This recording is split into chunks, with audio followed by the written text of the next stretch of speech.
વડોદરાના Pratapnagar railway colony વિસ્તારમાં સગાઈ થયેલા પ્રેમી પ્રેમિકા વચ્ચેના ખટરાગ વચ્ચે પ્રેમિકા સાથે રહેતા પ્રેમીનું ગળું દબાવી મોતને ઘાટ ઉતાર્યાની ઘટના સામે આવી છે.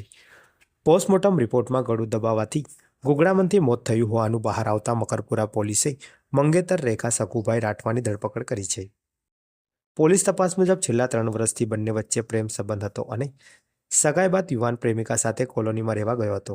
દરમિયાન લગ્નને લઈને મતભેદ અને પરસ્પર શંકા વચ્ચે ઝઘડો વધ્યો હતો, જે બાદ ઘટનાની રાત્રે પ્રેમિકાએ ગળું દબાવી હત્યા કરી હોવાની કબૂલાત આપી હોવાનું પોલીસ સૂત્રોનું કહેવું છે.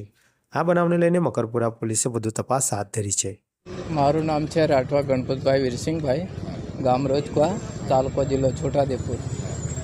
મારો છોકરો અહીં પ્રતાપનગર રેલવે કોલોનીમાં લગભગ 6-7 મહિનાથી રહેતો હતો. જે એની આપણે છોકરી ઘરવાળી કહેવાય ને, એમની સાથે લગ્ન સંબંધો જોડેલા, સગાઈ જોડેલી હતી અમારા સમાજના રીત રિવાજ મુજબ.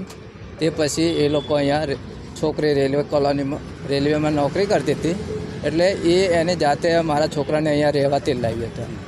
પછી મારા છોકરો અહીંયા ડ્રાઇવિંગનું કામ કરતો હતો, એની લગ્ન પછી એટલે અહીંયા જ રહેતા હતા. અને મારા છોકરા આપણે 28 તારીખના સાંજે મારો છોકરો વતનમાંથી અહીંયા આવ્યા.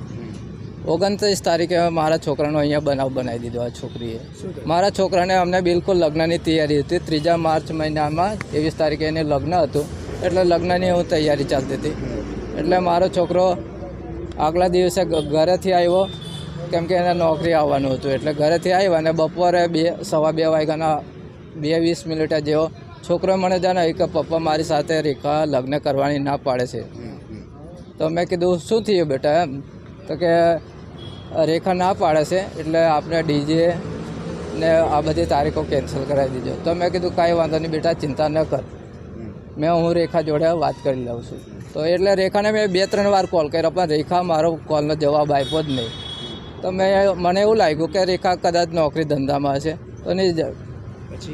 રેખાએ પછી મને સીધો 4 વાગે કોલ કર્યો, 4:15 4:30 જેવો સમય હતો. રેખાએ મને જણાવ્યું કે પપ્પા સચિન ઊંઘે છે અને જાગતો નહીં, કે ઉઠતો નહીં. તો મેં કીધું સચિનને શું થયું? કલાક પહેલાં મારી સાથે સચિનની વાત કરી છે, તો કે આવું વાત થયેલી છે, તો એને થાય હું તાત્કાલિક? મેં કીધું એવું બને જ ના. તો કે ના, કે ઉઠતો નહીં, જાગતો નહીં. તો મેં કીધું એવું બને નહીં. અને તમે, મેં કીધું એને આજુબાજુ કોઈ છે? તો કે અત્યારે તો કોઈ નહીં એવું બોલી. તમે શું કરતા હતા? તો કે મેં વાસણ કરતી હતી. તો મને તો એ ડાઉટફુલ તરત જ ગયો કે આવું બને જ નહીં. એટલે મેં એમને જણાવ્યું કે તમે તાત્કાલિક આજુબાજુમાંથી કોઈને બોલાવો અને એમ્બ્યુલન્સમાં એને સારવાર કરવા અમે આવીએ છીએ. એટલે હું તાત્કાલિક, મારો આ ભત્રીજો અહીંયા રહેતો, તો એને મેં કીધું કે તું આવું છે મારા સચિનને, તો તાત્કાલિક પહોંચ. તો એ લોકો એને પોતા એ હોસ્પિટલ. શંકા એ મારો છોકરો જણાવતો હતો કે એની જોડે ફ્રેન્ડશીપ છે, નોકરી જ કરે છે એ રેલવેમાં. એ કહેતો કે આના લીધે મને પપ્પા અવારનવાર હેરાન પરેશાન કરે છે. છોકરો એ રેખા જોડે નોકરી કરે છે રેલવેમાં, ફ્રેન્ડશીપમાં જ છે. એ તમારી છોકરાની શું હાલત? મારા છોકરાનું મર્ડર જ થઈ ગયું. મારે એકનો એક દીકરો હતો.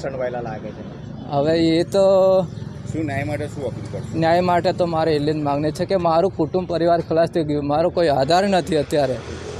તો મારે તો એને આજીવન કે સજા ફટકારે, કે એમ ફાંસી આપવી જોઈએ એમ. આવા મારું નામ રાઠવા ગણપતભાઈ વીરસિંહભાઈ. કેમ કે આજીવન સજા ફાંસી જ આપવી જોઈએ આવા લોકો.